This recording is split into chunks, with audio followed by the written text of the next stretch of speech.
guys, Nike here. If you've been out of the loop with Guild Wars 2 for a bit, and I don't blame you for that, there is a very large balance patch coming on June 28th.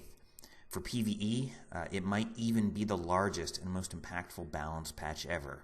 Why? Because ANET is taking a step that many have requested, many have feared, and many have doubted would ever happen. They are revamping warrior banners and ranger spirits to remove their unique buffs. As you can imagine, this will have enormous effects on the PvE meta. I'd like to talk specifically about warrior in this video, why banners are being changed and some of the ways they think they'll do it, and what I think the end result will be. First up, why are they making this move to begin with? The answer, simply, is that ANET doesn't want warrior to be mandatory in every raid or strike group simply because the warrior's banners bring almost another player's worth of stats to the table. ANET's vision, if I can be allowed to give my opinion on it, has always been bring the player, not the profession. In a perfect world, ANET would want you to be able to play warrior in any encounter should you want to. Or, conversely, to have no warriors in your group should no one want to play warrior. And in either scenario, you should suffer no loss or gain of efficiency. As it stands today, warrior banners are insanely overpowered and totally dominate the conversation. Yes, pugs and organized groups can and do clear all the time without a warrior, but nobody would argue that leaving banners at home is optimal. The end result is that warriors are as close to mandatory in 10-man content as any class could be. The unwanted side effect of this is that since warrior's support ability is so good, ANET has to limit how good a warrior's personal DPS can be. Since bringing banners costs the warrior very little DPS sacrifice, if warrior had equal DPS to the other DPS classes, it would simply be by far the best class in PvE in terms of value. So for years, warrior players have suffered with having no really satisfying pure DPS spec. I believe that a key reason ANET wants to change the banner functionality is to open the door for warriors to stand on par with the best DPS specs in PvE, and also potentially to open the door for more dedicated support specs that aren't necessarily tied to banners. So how do I think they will do that? First, I think the baseline critical strike chance for every character in the game will be raised to compensate for the loss of precision from the Banner of Discipline. Since warrior has the double standard trait, we will need not only that baseline buff, but also the double standard trait itself will likely have to change to add even more crit chance. Warrior is one of the most crit chance starved classes in the game and has to jump through massive hoops to hit 100% crit chance that very few other classes do. I suspect ANET will finally answer our prayers and turn double standard into a trait that adds a more than significant amount of crit chance, enabling warriors to leave things like Eagle or Thief runes behind, especially since we'll now have room on our skill bar for Signet of Fury in most power builds. But, that said, I haven't even discussed what will happen to banners. In some way, shape, or form, warrior will gain the ability to give his 5-man sub-squad or party permanent quickness via the revamped banners. We know that much. How will this work? This is what we don't know. But my theory is that banners will be changed to pulse a basic boon depending on which banner it is. Perhaps Fury for Discipline, Might for Strength, etc. However, what I suspect they will do is they will add a trait to the Tactics line that allows banners to also pulse quickness if traded.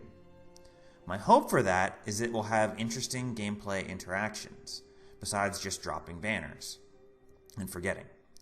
A best case scenario for me would be a trait that says your banners pulse 4 seconds of quickness every time you use a burst skill. Something like this would synergize with the core mechanic of the warrior profession and create a non-passive playstyle for a support build. Instead of just dropping banners and going to sleep, you'll actually have to engage with the game and press your buttons in a decent way to get the results, which I think would be quite good. The really interesting thing is where exactly in Tactics trait line would you put that trait?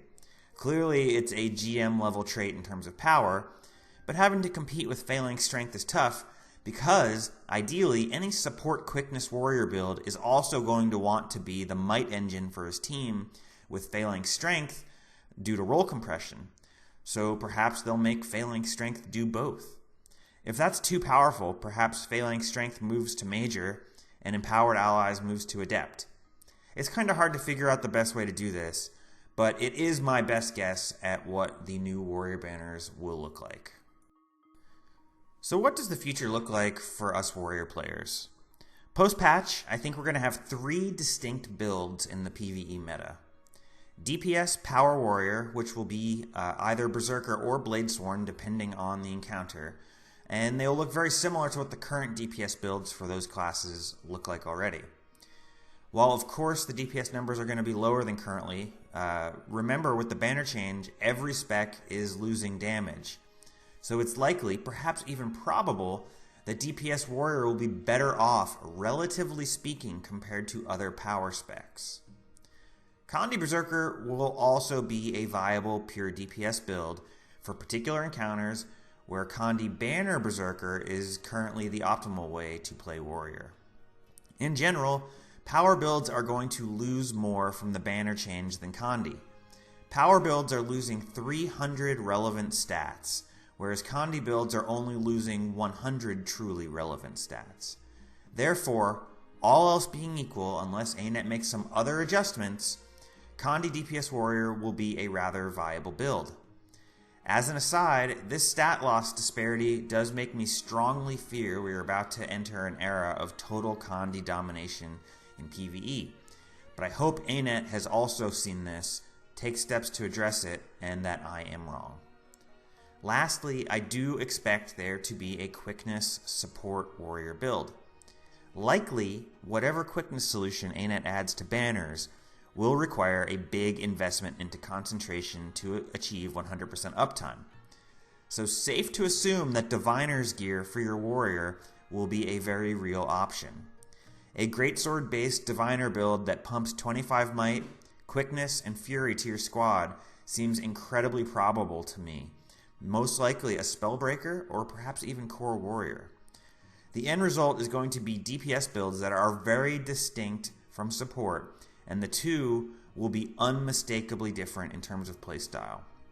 Currently, a Banner Warrior and a pure DPS Warrior are more or less the same thing with 2 different utility skills, but I think it's safe to say that that will change.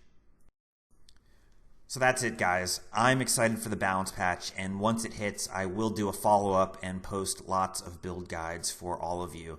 So if you're not following my channel, be sure to follow and stay on top of the latest PvE Warrior developments for Guild Wars 2.